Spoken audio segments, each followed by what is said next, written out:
세계적인 복음 전도자인 빌리 그레이엄 목사님의 자서전에는 수많은 미국과 전 세계 대통령과의 만남과 신앙적인 대화를 나눈 일화가 소개되어 있습니다. 그 중에 1960년 존 F 케네디와의 인연이 꽤 많은 분량으로 기록되어 있습니다. 케네디는 천주교 신자였고 많은 기독교 신자들이 염려해서 우리나라가 천주교 신자가 대통령이 되면 되냐, 이런 이제 반발이 나게 되고, 그걸 알게 된 케네디는 그레이엄 목사님을 만나기를 여러 번 청했지만은 가급적 본인은 정치적인 중립을 지키기 위해서 피했다고 했습니다. 1960년 케네디가 대통령이 된 이후에 여러 번 백악관의 초청을 받았고 국가 조찬 기도에 3번이나 대통령이 참석하는데 설교를 했는데, 3번째 설교는 제목이 영혼을 준비하라라는 것이었습니다. 그 기도회 후에 대통령이 자기에게 잠시 백악관에 가서 그 설교에 대한 내용을 더 대화를 나누고 싶다라고 했다는 겁니다. 그러나 목사님은 제가 지금 감기에 걸려가지고 그 병분을 옮길까 봐 염려가 됩니다. 다음 기회에 들리겠습니다 라고 했더니 케네디가 괜찮습니다. 나는 온갖 병균을 가지고 다니는 사람들 하루 종일 만납니다. 그럼에도 그레이엄 목사님이 정중히 사양을 하고 다음에 들리겠다고 한 겁니다. 함께 영혼에 관한 대화를 하지 못하고 헤어졌는데 그해 11월 22일 텍사스주 달라스에서 오픈과 퍼레이드를 하던 대통령 일행에게 3발의 총탄이 날아들었고, 그날 결국 뉴 프론티어의 상징인 존 F 케네디는 세상을 뜨고 말았습니다. 그의 주머니 속에서 그날 연설하기로 했던 연설문이 나왔는데 이런 내용입니다. 범사의 모든 것은 때가 있습니다. 미국이 세계 평화를 지키기 위하여 파수꾼의 사명을 감당하려면 지금 국력을 키워야 합니다. 주께서 성을 지키지 아니하시면 파수꾼의 경성이 허설하고 했습니다 라는 내용이 있었다는 겁니다. 국가 파수꾼으로서의 그의 사명은 이렇게 끝이 났습니다. 빌리 그레이엄은 그 케네디에 대해서 이렇게 아쉬움을 표했습니다. 좀 더 영혼에 대한 대화를 하자던 그의 얼굴이 떠나지 않았고 그날 충분한 대화를 나누지 못했던 점이 후회스럽다라고 했습니다. 사랑하는 여러분, 하나님께서 사람에게 주신 모든 사람에게 주신 마음 중에 하나는 영혼을 동경하는 마음을 주셨습니다. 전도서 3장 11절 내용을 화면을 보고 한번 읽어보실까요? 하나님이 모든 것을 지으시되 때를 따라 아름답게 하셨고 또 사람들에게는 무엇을? 영혼을 사모한 마음을 주셨느니라. 그러나 하나님이 하신 일의 시종을 사람으로 측량할 수 없게 하셨도다. 모든 사람에게 하나님이 영혼을 사모한 마음을 본능적으로 주셨다는 것입니다. 그래서 사람들은 동서고금을 막론하고 빈부를 막론하고 다 영혼을 사모하고 영혼을 동경하게 된 겁니다. 그건 누구에게도 다 있는 겁니다. 이게 대신 채워지지 않으니까 다른 것으로 채워보려고 하는 겁니다. 다 오래 살고 싶고 또 영혼에 대한 그리움을 갖고 있습니다. 그래서 고대 이집트에서 미라를 만들고 피라미드를 만든 이유가 뭐겠습니까? 중국 서안에서 발굴된 진시황의 진시황릉이나 수많은 백마용은 무엇을 의미하는 겁니까? 내세에 가서도 자기 권력을 지키고 영원히 권력자로 살고 싶은 욕망을 그렇게 표현한 겁니다. 아마 권력자 재벌의 가장 큰 고통이 뭐겠습니까? 자기에게 주어진 시간이 제한된다는 것이 아니겠습니까? 하무시밀롱이 아니겠습니까? 오늘 성경을 보면은 환난과 핍박 중에 살고 있던 그리스도인들에게 베드로는 이렇게 권면했습니다. 자, 11절 본문을 다시 한번 읽어보실까요? 사랑하는 자들아, 거류민과 나그네 같은 너희를 구원하노니 영혼을 거슬려 싸우는 육체의 정욕을 제어하라. 거룩인과 나그네와 같은 너희라. 이렇게 지칭했습니다.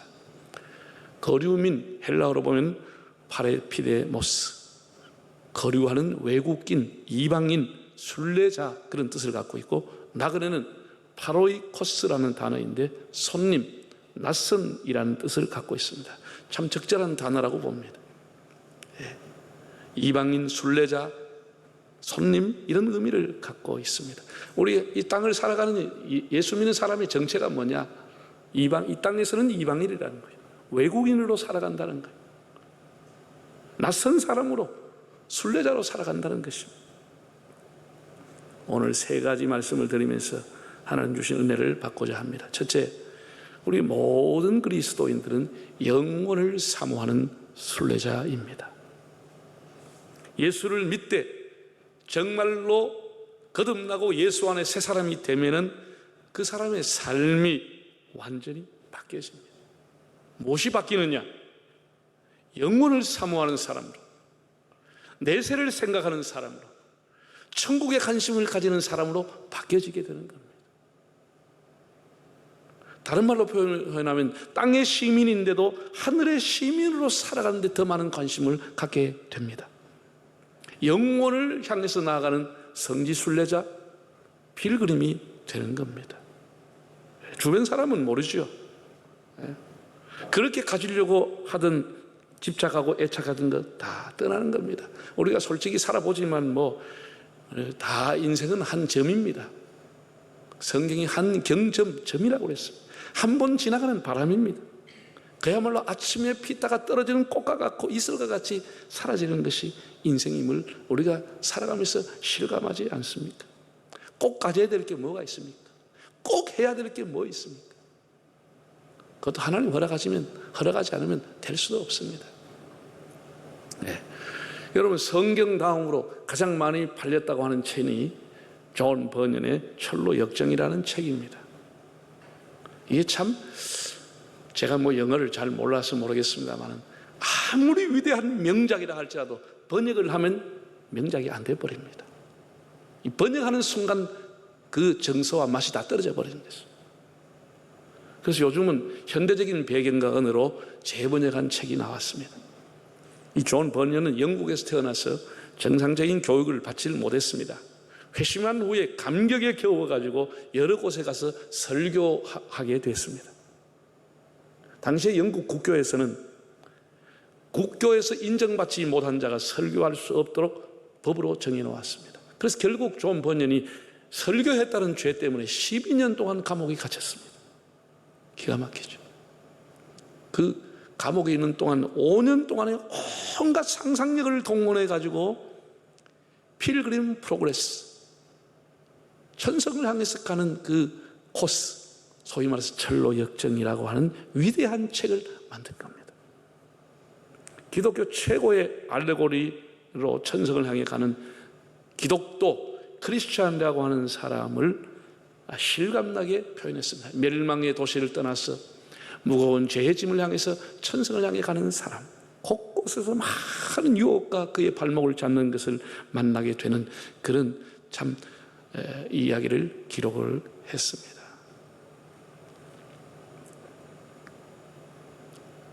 정말 저도 어렸을 때 그 책을 읽어봤습니다만은 우리 찬송에 천성에 가는 길 험하여도, 그 가는 길이 얼마나 험한지, 사탄이 발목을 잡고 마귀가 나타나고 온갖 그 무서운 마수들이 그 가지 못하게 잡아당기고 유혹하게 되는 것을 보게 됩니다. 우리가 그 휴가를 얻었든지 방학 기간에 설레이는 마음으로 해외여행을 준비해서 가면은 그것이 여행이든지 학회를 가든지 심지어 성지순례라 할지라도 한 주, 두 주만 지나면 저절로 집 생각이 간절해집니다. 집밥이 생각나고 신토부리가 생각나고 김치 된장이 생각이 나고, 그거 참 묘합니다. 우리가 돌아갈 수 있는 집이 있다고 하는 것이 얼마나 위안이 되는지. 그렇게 있을 때는 나가고 싶었는데 나가면 며칠이 안 돼서 다시 돌아오고 싶어 하는 마음, 그거 참 묘한 사람의 심리입니다. 우리가 돌아갈 집이 없다고 하면서 방랑자가 되는 거예요. 떠돌이가 되는 거예요. 그게 보헤미안 집시가 되는 거예요.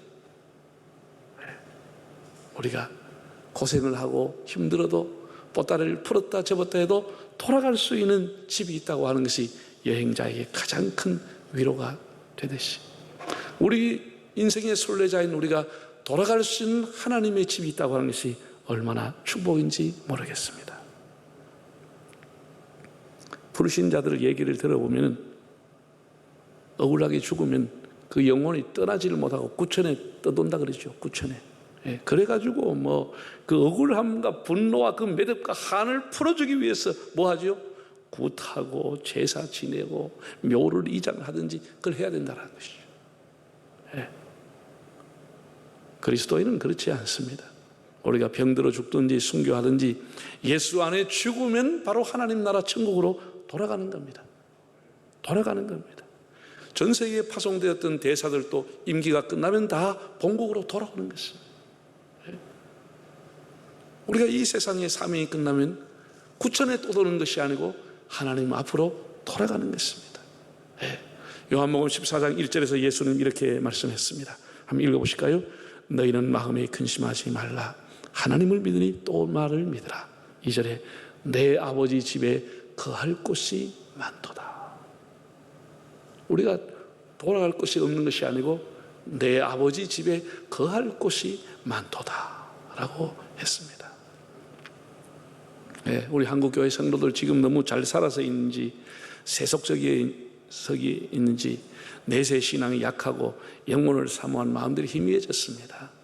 우리가 인생이 필그림 인생, 순례자이라고 하는 사실을 다시 명심하고 유혹과 시련이 많지만 우리가 다시 영광스러운 순례의 길에 설 수 있기를 바랍니다.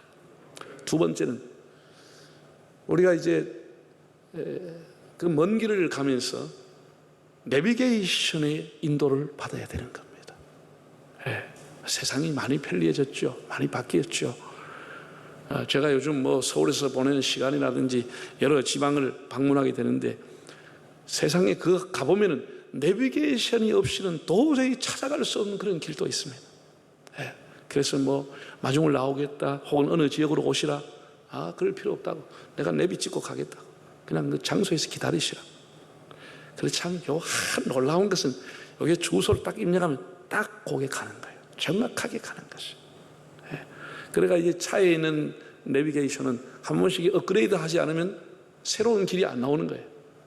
그래서 한 번씩 늘 이렇게 점검하고 업그레이드 해야 되는 거예요. 우리 이제 젊은이들하고 장년 세대들의 차이가 뭐냐? 똑같이 내비게이션을 입력해서 출발하지만 낯선 길이 나오면은 젊은이들은 내비게이션을 따라서 갑니다. 나이 많은 사람은 어떻게 하죠? 전혀 무시하고 차는 왼쪽으로 내비게이션을 갈아가지만 오른쪽으로 가버립니다. 왜? 자기 경험상 왼쪽이 아니다는 거예요. 그래서 낭패를 당하죠. 여러분, 영혼을 향해서 가는 순례자 내비게이션이 뭐겠죠? 성경이라고 하는 겁니다. 성경이라고 하는 겁니다. 성경은 우리가 하나님 앞에 가는 영혼의 내비게이션, 천국의 내비게이션입니다. 그래서 제가 여러분에게 여러 번 말씀했지만 성경은 글이 아니고 길이라고 하는 거예요. 성경이 바로 우리 가는 길이라고 하는 거예요. 주의 말씀은 내 발의 등이요 내 길에 빛이니이다. 성경이 우리 가는 길에 비춰주는 내비게이션인 겁니다. 우리 내비라고 하는 것은 생명이 어디에 있습니까? 정확성에 있습니다. 어렴풋이 적당하게 대충 목적지에 데려놓으면 그 길라잡이로서의 자격이 부족한 겁니다. 왜 성경이냐? 성경은 정확무한 유일의 기준과 법칙이라고 했습니다. 사사시대를 우리가 읽어보면 사사시대 엘리라고 하는 대제사장이 있을 때 말씀이 희귀했다라고 했어요. 말씀이 희미했다라는 거예요. 그때는 내비게이션이 작동이 안 됐다는 겁니다. 그때 어린 사무엘에게 하나님의 말씀이 임했다는 거예요. 내비게이션이 왔다라는 거예요. 이게 놀라운 일입니다. 하나님의 말씀이 희미할 때 사무엘에게 하나님의 말씀이 임했다라고 하는 사실입니다. 우리 이 땅에서 나그네의 삶을, 영원한 순례자의 삶을 살아갈 때 우리를 인도해 줄 수 있는 것은 유일한 것이 성경이라고 하는 것입니다. 우리 이 세상에 있는 모든 경험과 신념과 이념과 철학이라고 하는 것은 오류투성입니다. 희미하고 우리의 가야 할 정확한 목적지를 안내하지 않아요. 교회 목표는 무슨 복지사회, 정의사회, 공평사회, 도덕사회, 그 가치가 중요하지만 그것이 교회가 가야 할 최종 목표가 아닙니다. 교훈과 책망과 바르게 함과 의로 교육하기에 유익한 하나님의 말씀만이 우리를 바르게 인도할 수 있는 겁니다. 제가 한국교회 여러 단체와 여러 연합회들을 보면서 느끼는 것은 저 사람들이 과연 성경적인가? 그 단체가 가지고 있는 리더들의 신념과 이념을 성경보다 앞세우는 경우가 꽤나 많습니다. 아브라함이 하나님의 부름을 받고 나아갈 때 그때는 율법이라고 한 게 없었습니다. 내비게이션이 없었습니다. 그래서 어떻게 하죠? 하나님이 친히 말씀을 통해서 그를 이끌어 주었습니다. 하나님의 말씀만이 우리를 이끌어 가는 겁니다. 우리가 가지고 있는 믿음이라고 하는 것도 하나님의 말씀으로 인한 믿음이 아니면 그 믿음은 다 헛것이 되고 마는 겁니다. 믿음은 들음에서 나며 들음은 그리스도의 말씀으로라고 했습니다. 그 하나님의 말씀의 목적이 뭐냐? 영혼을 구원하기 위해서 준 말씀이라는 것입니다. 하나님 앞에 우리가 영혼이 구원받을 수 있도록 우리를 갈 길로 인도해 주는 것이 하나님의 말씀의 역할이라고 하는 것입니다. 그래서 우리가 성경을 가장 소중하게 여기는 이유 중에 하나인 겁니다. 이 말씀이 우리를 하나님 앞으로 인도하기 때문인 것입니다. 이것이 정확한 내비게이션이기 때문입니다. 마지막 세 번째입니다. 비록 이 길이 험하고 유혹과 시련이 많아도 끝까지 갈 수 있는 것은 영원한 순례의 길에 함께 할 수 있는 길동무, 친구가 있다는 뜻입니다. 놀랍습니다. 우리 혼자 가면 외롭죠. 우리가 영원히 같이 가는 친구가 있다는 거예요. 여러분, 높은 산일수록 등산에는 같이 등반해주는 동료가 있어야죠. 절대 단독 등적은 불가합니다. 물론 앞산, 뒷산이야 혼자 갈 수 있지만, 대표적으로 에베레스트 같은 거는 7,000m 넘는 아주 고봉으로 되어 있습니다. 아무리 대단한 사람도 셰르파의 도움이 없이는 갈 수 없습니다. 불가능합니다. 저는 제 개인적으로 프로 등산가보다도 더 위대한 사람은 네팔에 살고 있는 셰르파라고 생각합니다. 그 사람들이 거기에 지형을 다 3,000m 이상에 살고 있던 사람들이기 때문에 어떤 산소가 결핍한데도 잘 견딜 수 있고 그런 체력과 그런 어떤 훈련을 했기 때문에 이 사람들이 그 지형을 알고 무거운 짐을 들고 그 기후의 변화를 다 알고 그 사람들이 짊어지고 도와주지 않으면 어떤 사람도 올라갈 수 없습니다.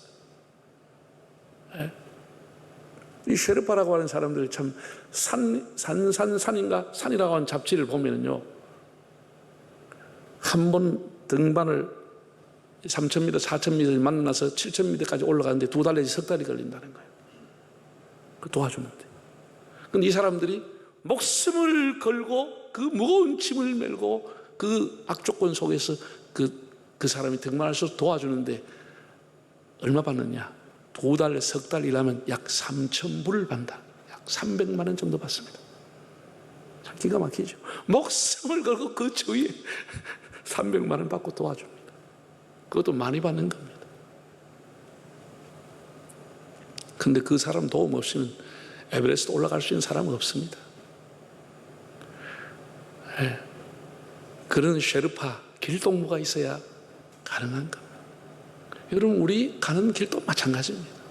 우리가 영원한 순례자로 이 험한 길, 미지의 길, 아무도 모르는 이 길을 가고 있는데 우리 끝까지 하나님 앞에 가려고 하면 우리와 함께하는 길동무 셰르파가 있어야 되는 겁니다. 우리 짐을 대신 져 주신 분이 있어야 하는 겁니다. 그게 누구죠? 성경이 이렇게 말했습니다. 자, 화면을 보고 요한복음 15장 13절 14절을 읽어보겠습니다. 사람이 친구를 위하여 자기 목숨을 버리면 이보다 더 큰 사랑이 없나니 너희는 내가 명하는 대로 행하면 곧 나의 친구라. 잿짐 맡은 우리 구주 어찌 좋은 친구지. 우리 인생의 무거운 짐을 셰르파처럼 대신 지시고 우리 가야 할 길을 알고 우리를 이끌어 가시는 길동무 예수님이 우리의 친구로서 같이 간다고 하는 사실. 그래서 우리가 이 길을 갈 수 있다고 하는 겁니다. 불가능한 것이 아니고 충분히 갈 수 있다는 것입니다. 예수님만 길동무하는 게 아닙니다. 네. 요한복음 14장에 보면 이런 말씀이 나와 있습니다. 한번 읽어볼까요? 요한복음 14장 16절 내가 아버지께 구하겠으니 그가 또 다른 보혜사를 너에게 주사 영원토록 너희와 함께 있게 하리니. 영원토록 우리와 함께하는 진리의 영 보혜사 성령을 너에게 보내주시겠다고 주님께서 약속해 주었습니다. 하나님은 이렇게 우리가 이 세상의 필그림으로 외롭게 살아가는 동안 힘들지 않게 포기하지 않도록 우리의 영원한 길동무 친구 동행자 예수님과 성령님을 우리에게 붙여주신 것입니다. 할렐루야. 그 주님 세상 끝날까지 내가 너희와 항상 함께 있으리라. 내가 항상 너희의 길동무가 되어주리라 약속해 주었습니다. 여러분, 손익을 따라 쉽게 배신하는 세상에 우리는 살아가고 있습니다. 나라끼리도 개인도 집안도 다 배신하는 세상이 됐습니다. 믿었던 친구들에게 발등을 찍힌 사람들은 얼마나 많습니까?